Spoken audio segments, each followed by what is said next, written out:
Boa tarde, queridos.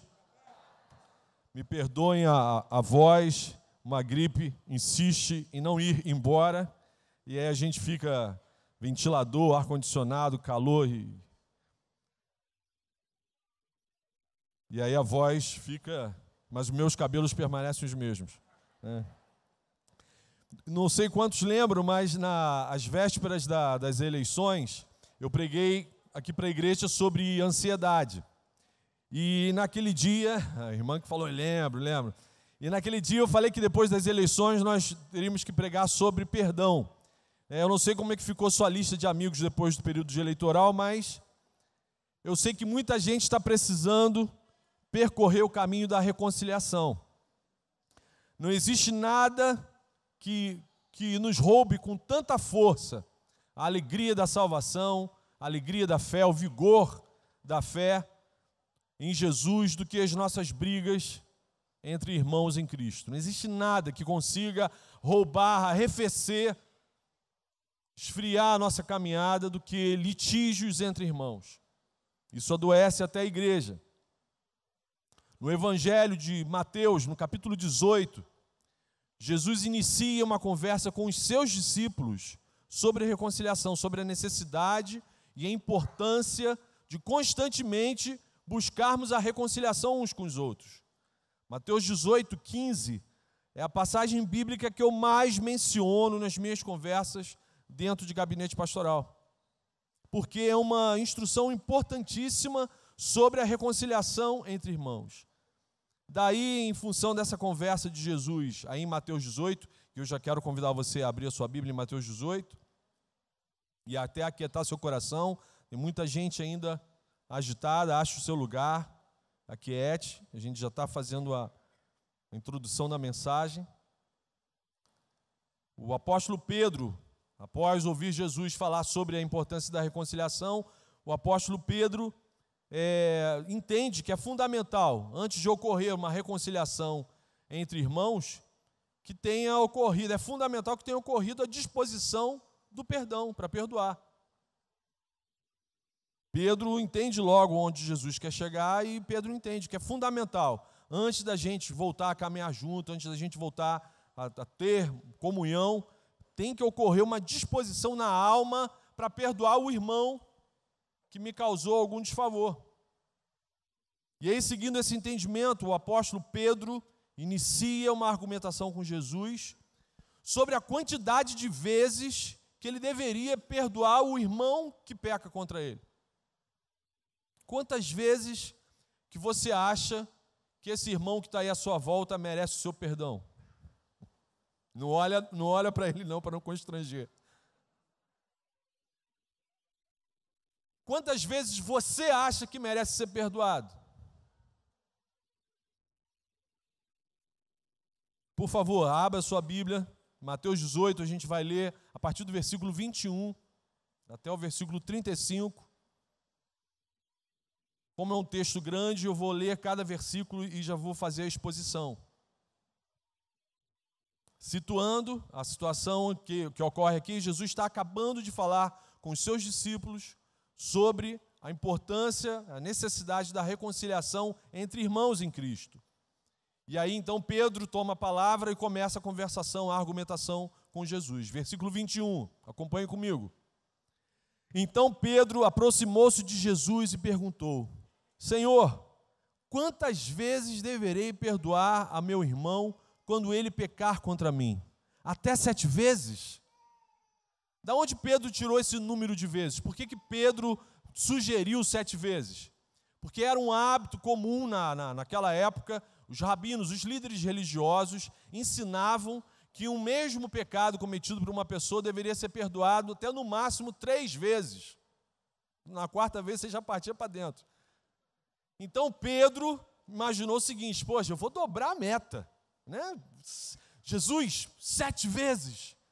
Então Pedro teve, né, na ingenuidade dele, ele estava acreditando: poxa, meu grau de tolerância, de altruísmo, de fraternidade está nas alturas. Foi por isso que Pedro certamente pensou que estava arrasando em matéria de amor e tolerância. né? Ele dobrou a meta. Os rabinos ensinavam apenas 3 vezes.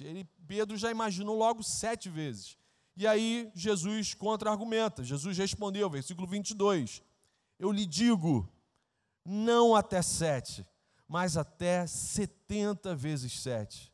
Jesus surpreende o seu discípulo respondendo que o perdão entre os irmãos vai muito além de 490 vezes num dia. O que Jesus estava propondo de maneira didática é que não deve haver limite para a gente perdoar o nosso irmão. Anote isso, não deve haver um limite para um perdão entre irmãos em Cristo. Perdão é um estado de coração, não é uma matéria de cálculo. Não é para você ficar com um bloquinho de anotações, fazendo risquinho para marcar quantas vezes aquele irmão pecou contra você. Foi como se Jesus estivesse falando, meu querido Pedro, seja sempre piedoso com o seu irmão, sempre.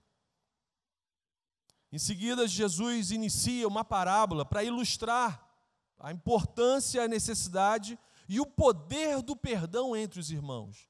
E aí Jesus inicia uma história, então os 12 reunidos ali, ele começa, não dava para desenhar, e Jesus contava uma parábola para os irmãos aprenderem a importância e o poder do perdão entre os irmãos. Preste atenção na parábola, versículo 23. Por isso, o reino dos céus é como um rei que desejava acertar contas com seus servos. Quando começou o acerto, foi trazido à sua presença um que lhe devia uma enorme quantidade de prata. A dívida do servo para com esse rei é exorbitante. Jesus fala uma enorme quantidade de prata. Outras versões fornecem um número em denários. O que é certo, que era fato, que era um valor, um montante impossível para um trabalhador na época restituir aquele valor, aquele montante para o rei. Um servo do rei gastou de forma equivocada um valor que se tornou impossível de ser devolvido para o rei. Propositalmente, Jesus menciona um valor que seria impossível para um trabalhador naquela época pagar, restituir. E o rei tinha o direito de receber. Aquele servo desperdiçou algo que pertencia a outra pessoa, que pertencia ao seu líder, ao rei. Era absolutamente justo o rei reclamar e exigir o pagamento da dívida. Versículo 25. Como não tinha condições de pagar, o Senhor ordenou que ele, aquele servo, sua mulher, seus filhos e tudo que ele possuía fossem vendidos para pagar a dívida. 26. O servo prostrou-se diante dele e lhe implorou: tem paciência comigo e eu te pagarei tudo.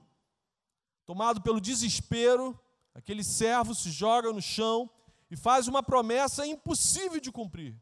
Tem paciência comigo que eu vou te pagar tudo.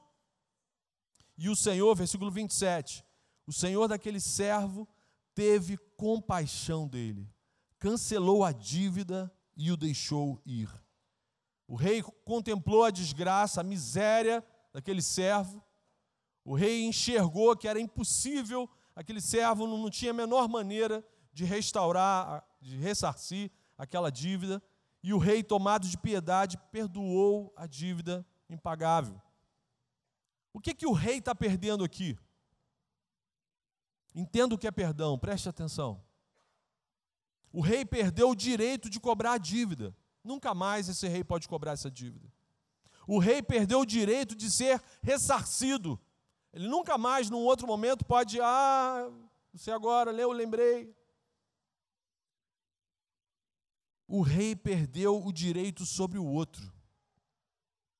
Perdão é isso. É você, movido por piedade e compaixão, perder aquilo que você achava que tinha sobre aquela pessoa, que era o direito de reclamar alguma coisa. Essa é a questão principal e mais profunda. Ao invés de usar uma medida da justiça, ele usou a medida da graça e da compaixão e decidiu perdoar. Naquele momento, Jesus estava mostrando para os seus discípulos o que Deus fez com nós, com os seus amados. Deus nos perdoou de uma dívida impagável. Amém. Mas Jesus continua, a parábola toma um outro rumo. Versículo 28. Mas quando aquele servo, aquele que foi agraciado pelo perdão, saiu da presença do rei e encontrou um de seus conservos, um amigo ali do palácio, que lhe devia 100 denários, agarrou e começou a sufocá-lo, dizendo: pague-me o que me deve. Então o seu conservo caiu de joelhos e implorou-lhe: tenha paciência comigo e eu lhe pagarei. Mas ele não quis, antes saiu e mandou lançá-lo na prisão até que pagasse a dívida. Irmão, que absurdo que aconteceu aqui agora, que Jesus conta aqui agora. O servo, agraciado por um perdão imensurável do rei, encontra um irmão no palácio, um amigo do palácio, um conservo, que lhe devia uma dívida infinitamente menor. 100 denários era o equivalente a 4 meses de trabalho daqueles homens ali, na Palestina do século I. E aí, propositalmente, Jesus afirma que o segundo devedor fez a mesma coisa. Se prostrou, implorou, pediu paciência.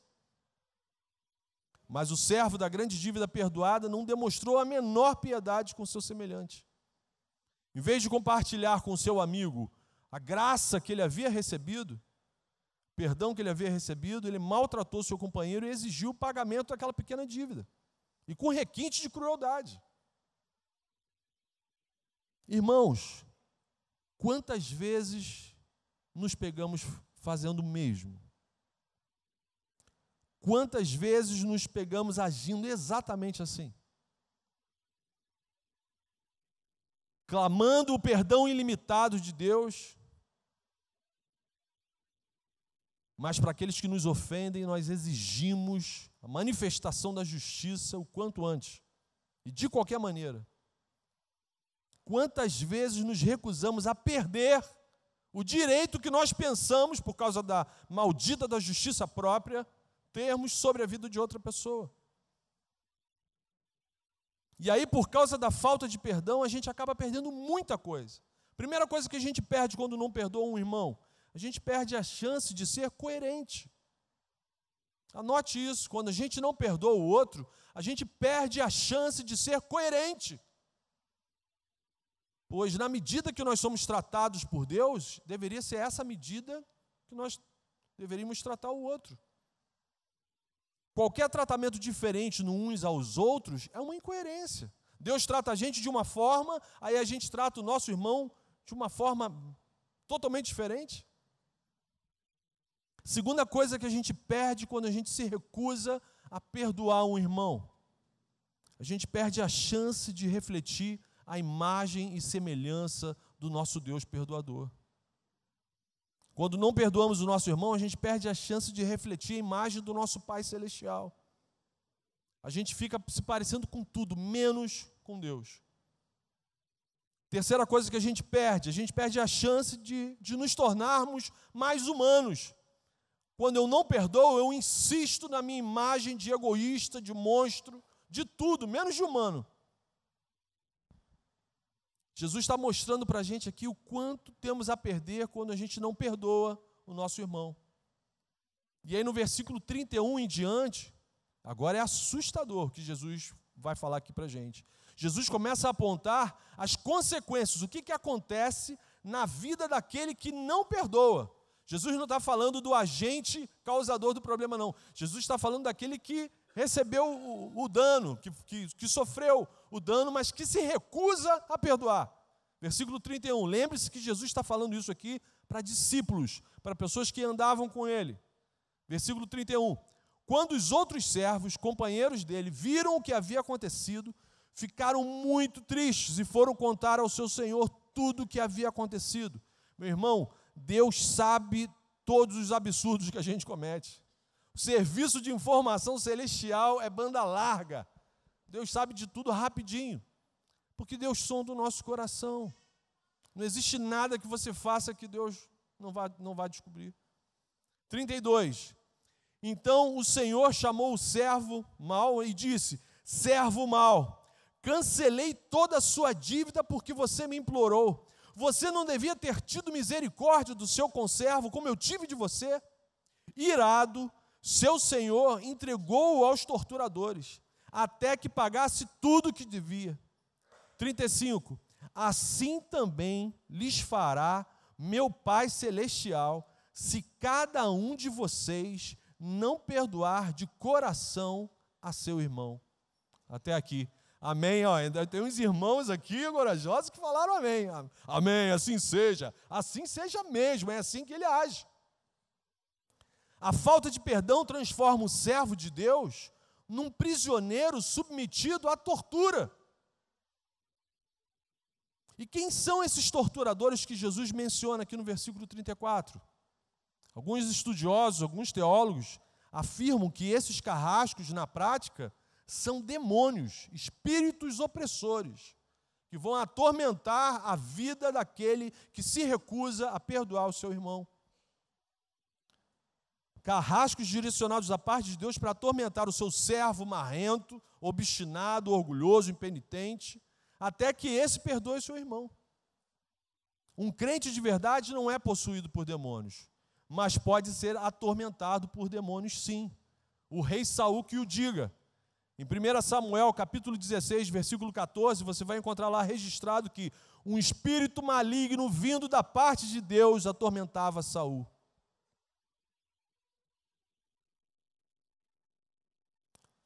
O que Jesus está dizendo aqui para a gente, meus irmãos? Você não terá paz enquanto não perdoar o seu irmão. A sua vida vai se tornar um mar de atribulação, de tormento, enquanto você insistir em não perdoar o seu irmão. Por isso, meu querido, livre-se o quanto antes do rancor, livre-se do ódio, do orgulho, livre-se do desejo de vingança, livre-se dos torturadores, livre-se dos encostos, esse futum de enxofre. Perdoe, livre-se dessas coisas. Isso enfraquece a fé, isso rouba da gente a alegria da salvação, isso adoece a igreja. E aí, para terminar, quais as principais lições que nós podemos extrair dessa parábola? Os principais ensinamentos que a gente pode extrair disso. Primeira lição, anote aí, por favor. Todos nós somos devedores de Deus. Todos nós somos devedores de Deus. Jesus nos mostra aqui com essa parábola que todos nós possuímos uma dívida impagável diante de Deus, do nosso Criador. O pecado nos gerou esse prejuízo. Todo mundo aqui nasceu com o desejo de ser Deus, de usurpar o lugar de Deus. Nós ferimos, mas maculamos a santidade de Deus com o nosso pecado. Jesus é a expressão concreta do perdão de Deus aos que creem em seu favor. Aleluia! Jesus é a encarnação do amor, do perdão de Deus de forma concreta para todos os que creem em seu favor. Segunda lição, Jesus nos mostra que Deus nos perdoa infinitamente mais do que seremos chamados a perdoar. Deus nos perdoa diariamente, constantemente. O que Ele já nos perdoou é infinitamente maior do que aquilo que Ele chama a gente para perdoar do nosso irmão. Todo o perdão que concederemos para o nosso irmão é infinitamente menor do perdão que a gente recebe de Deus. Pedro pensou numa medida para usar no perdão, mas Jesus nos ensinou a praticar o perdão sem medidas, de modo a nos tornarmos mais humildes, mansos, piedosos, mais parecidos com Jesus. Agora, por favor, preste ainda mais atenção. Ao nos ensinar a prática do perdão sem medidas, Jesus aqui não está nos obrigando a nos submetermos continuamente a situações desumanas de relacionamento. Jesus não está obrigando a gente a nós colocarmos o dom supremo da vida em risco. Jesus não está obrigando a gente a permanecer constantemente em situações onde a nossa integridade física está sendo ameaçada. Ou onde até a nossa parte emocional está sendo destruída. Jesus não nos obriga a isso. Perdoar o seu irmão com a mesma medida que Cristo nos perdoa não nos obriga, por exemplo, a nos colocarmos repetidamente em situações de risco contra a nossa vida. É diferente. Você tem que perdoar o seu irmão, você não pode alimentar ódio, rancor, desejo de vingança, nada disso. Mas você tem que ser prudente, você tem que ser sábio e não se colocar repetidamente em situações de risco onde determinada coisa que já aconteceu vai acontecer de novo. Cuidado com cônjuges, pais, namoradas ou namorados violentos. Um namorado violento te pede perdão e aí você acredita, você tem que perdoar. Aí você acredita que Jesus te obriga a casar com ele. O nosso Deus não é desumano. Cuidado com pessoas que compulsivamente tentam nos defraudar. Existe uma diferença entre um acidente cometido com a gente para um comportamento obstinado, crônico, constante contra a gente. Perdoe o irmão que acidentalmente agiu contra você. Não alimente o ódio nem o desejo de vingança. Perdoe-o. É uma ordem de Cristo. Mas faça tudo o que for biblicamente lícito para não se colocar novamente numa situação onde isso vai ocorrer novamente. Prudência não é pecado, guarde isso. Seja sábio. Prudência não é pecado. Se você sabe que vai passar por ali, vai se machucar de novo, o que você vai fazer? Não vou mudar o caminho, não vou mais passar por ali. Sério, irmãos, qual é a instrução de Jesus para situações simples ou complicadas de litígio entre irmãos? Mateus 18, você ainda está aí com Mateus 18 aberto? Vamos lá para o versículo 15, por favor, versículo 15. Se o seu irmão pecar contra você, você é a parte ofendida, né? O seu irmão pecou contra você, o que Jesus manda a gente fazer?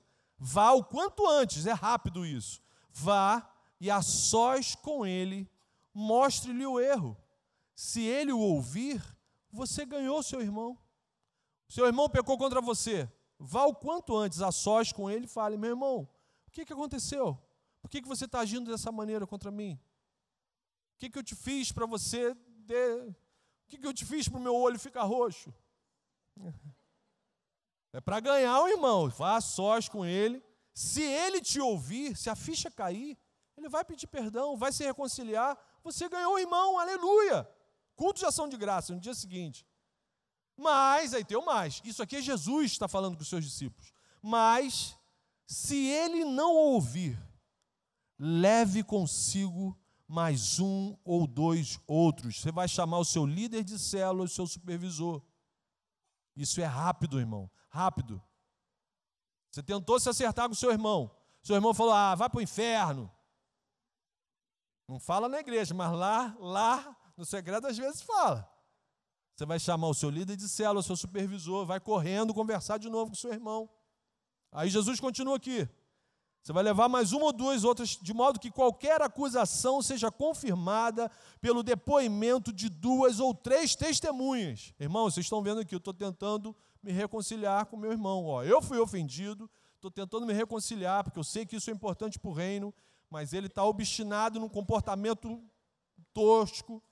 E aí Jesus continua. Se ele se recusar a ouvi-los, conte à igreja. Pause. Igreja aqui, meus irmãos, era a liderança deles na época, que Jesus está falando com 12 pessoas, não era uma congregação com 800 pessoas, imagina. Irmãos, vim hoje à noite aqui contar uma situação. Não era isso que Jesus estava estimulando aquela pessoa a fazer. A igreja aqui conte para a sua liderança eclesiástica, para os seus irmãos em Cristo. Conte para a sua liderança. E se ele se recusar a ouvir também a igreja, olha o que Jesus manda fazer: trate-o como um pagão ou publicano. Trate-o como uma pessoa que nunca conheceu a Cristo. Trate-o como uma pessoa que não teve a revelação da graça. Trate-o como um não crente. Você criou, você é a parte ofendida, criou todas as oportunidades de reconciliação. Cada instância foi sendo recusado. E aí é Jesus que está falando isso, para a gente agir assim. Enquanto essa pessoa se recusa, aí aqui, nesse momento, a liderança eclesiástica entra com uma das coisas, um instrumento, que é uma das principais características de uma igreja cristã verdadeira: a disciplina eclesiástica. Se você tenta se reconciliar com o seu irmão, você é a parte ofendida e não consegue, Você leva 2, 3 testemunhas, conversa com os seus pastores e não consegue, o conselho se reúne, chama esse irmão e manifesta disciplina eclesiástica na vida desse irmão, para trazer essa criatura ao arrependimento. Não houve arrependimento, eu vou para outra igreja, tem uma aqui na frente, eu vou lá. Trate-o como um gentio, trate-o como um pagão, trate-o como alguém que nunca conheceu a graça. Ainda assim ficou alguma dúvida, alguma crise? Amém, crise é sempre boa. Aí você vai procurar, a Luciene vai agendar um gabinete com o Marcão para conversar com um dos seus pastores, para a gente estudar caso a caso. O que é importante aqui, meus irmãos, é nesse momento você ter a certeza que o nosso Deus, nosso Senhor Jesus, não é desumano. Amém? Ele não nos coloca, Ele não nos obriga a vivermos situações de risco iminente, onde o nosso emocional está sendo destruído, onde a nossa integridade física está sendo ameaçada. Ele não está aqui flexibilizando a questão do perdão. Perdão é uma ordem, é um mandamento. Você tem que perdoar, você não pode ficar fazendo voodoo gospel, né, desejando que a pessoa morra de dente arreganhado. Não, isso não pode acontecer. Né? Senhor, salva e leva ele lá para a Groenlândia. Não, você não pode nem mandar ele para a Groenlândia. Congelar lá com os esquimós. Não, não faça isso. Antes converse com um dos pastores. Né? Nós não servimos a um Deus desumano, guarde isso. Deus não tolera a desumanidade entre irmãos. Por isso, uma das marcas da igreja cristã verdadeira é a saudável disciplina eclesiástica. Quem pratica o mal de forma compulsiva e não se arrepende, tem que ser disciplinado. Tem que ser disciplinado. Terceira lição, estava só na segunda. Terceira lição. E essa Jesus já mostrou para a gente. O cristão que não perdoa o seu irmão, e não perdoar também é praticar o mal, é entregue a uma terrível opressão espiritual. O cristão que não perdoa o seu irmão é entregue a uma terrível opressão espiritual. Jesus nos adverte sobre isso. Deus não nos dará paz enquanto nós não tivermos um coração humilde e perdoador. Isso é apavorante, meu irmão. Isso é assustador. Por isso Deus exercerá disciplina sobre a vida do filho malvado e marrento, até que esse filho entenda que aqueles que Cristo salvou do império das trevas devem viver sem orgulho e sem desejo de vingança. Se fomos salvos, se fomos agraciados pelo Senhor, eu não tenho direito de viver nutrindo raiva, ódio e desejo de vingança. Amém? Glória a Deus. Aplicações. O que a gente vai viver isso na prática? O que eu tenho que fazer com essas informações na prática, com essas lições, no meu dia a dia? Primeira aplicação: dê sempre o primeiro passo no caminho da reconciliação. Seja você um reconciliador, dê sempre o primeiro passo no caminho da reconciliação, não espere o outro. A passagem que a gente acabou de ler, Mateus 18:15. Se o seu irmão pecou contra você, vá a sós com ele, não publica nada no Facebook não, pelo amor de Deus. Vá a sós com ele e mostre-lhe o erro. Se ele ouvir, você ganhou o seu irmão, aleluia. Para quem você precisa dizer mais vezes, eu estou errado, me perdoe? Para quem você tem que falar isso com uma certa frequência? Para os seus pais, para o seu cônjuge, para os seus filhos, irmãos, colegas de trabalho? Para quem? E como normalmente você age quando alguém erra com você? Você procura a pessoa para conversar? Você ignora? Busca vingança? A pessoa desce a rampa aqui, você sai por ali, abre a porta ali que está fechada e sai para não ver, para não encostar. O que Jesus manda a gente fazer? Se o seu irmão pecou contra você, vá e a sós com ele, mostre-lhe o erro. Se ele o ouvir, você ganhou o seu irmão. O cara pisou na bola, mas é seu irmão. Pensa no que Jesus já fez e continua fazendo por você. Traz sempre Jesus para a história. Traz sempre Jesus para a história. Perdoa o seu irmão, vá lá conversar com ele. O apóstolo Paulo reforça essa instrução de Jesus em Efésios capítulo 4, versículo 3. Eu deixei a passagem registrada aí. Efésios 4:3, Paulo afirma o seguinte: façam todo o esforço, vai dar trabalho, façam todo o esforço para conservar a unidade do Espírito, pelo vínculo da paz. É meu irmão em Cristo, ele foi comprado com o sangue do Cordeiro que nem eu. Eu tenho que fazer todo o esforço possível ou impossível para manter o vínculo da paz. Amém? Não pode ser qualquer coisinha. Ele não olhou direito para mim na célula. Ele não me serviu suquinho de laranja. Não falo mais com ele. Meu irmão, gente cheia do Espírito Santo não fica sensível assim. Gente cheia do Espírito Santo é tolerante, é amável sem ser de porcelana.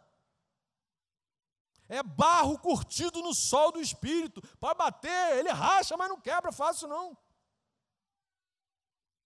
Irmão, tudo cheio de não me toque, uma coisa eu tenho certeza, não está cheio do Espírito. Para você, o que é mais difícil? Pedir perdão ou perdoar? A instrução apostólica é essa: façam todo o esforço para pedir perdão, para perdoar, façam todo o esforço para manter o vínculo da paz. É um só corpo, é corpo de Cristo. A gente não pode pegar um pedaço do braço e jogar fora. E falar, não volta não, irmão. Quero ficar maneta agora. Não posso fazer isso. Segunda aplicação. Seja sempre um pacificador. Você não vai conseguir ser reconciliador se você não for um pacificador. Seja sempre um pacificador. Seja sempre um perdoador. Perdoe sempre, assim como Jesus nos perdoa diariamente.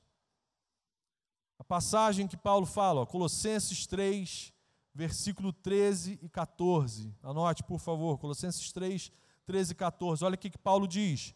Suportem-se uns aos outros, dê suporte. Paulo não está falando assim, vou ter que suportar essa criatura. Não, não é isso. É suportem-se de dar suporte. Sustenta o seu irmão, sustenta uns aos outros e perdoem as queixas que tiverem uns contra os outros.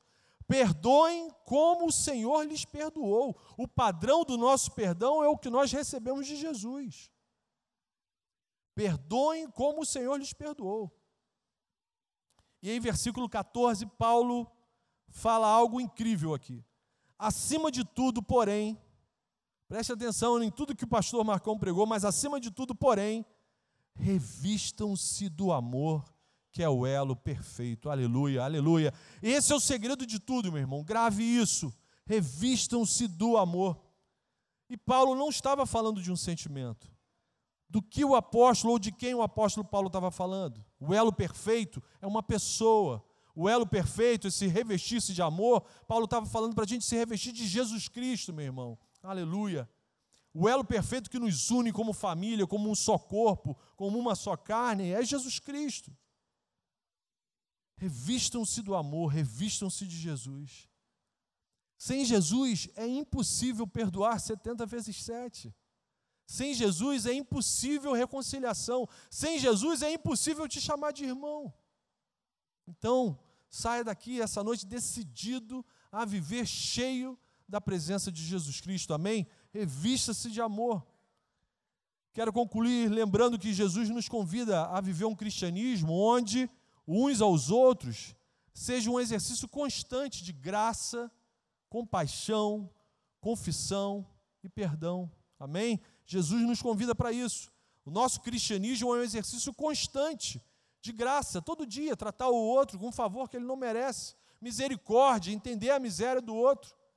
Confissão, você também errei, me perdoe, confessa. E perdoe, irmão, te perdoo, estamos juntos.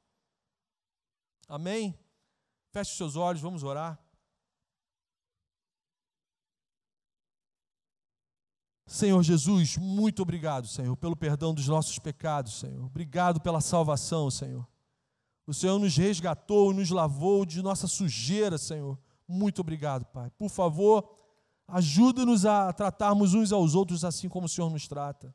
Nos ajude a amar nosso irmão com graça, compaixão. Perdoa o nosso egoísmo, Senhor. Perdoa a nossa justiça própria, Senhor. Encha-nos com o Teu Espírito Santo, Senhor. Reveste a gente com o Teu amor. Senhor Jesus, nos envolva com o Teu amor, o elo perfeito, Senhor. Que sejamos uma comunidade que saiba perdoar o pecado uns dos outros, Pai, para a honra e glória do Teu nome, é o que nós te pedimos, Pai. Amém, amém.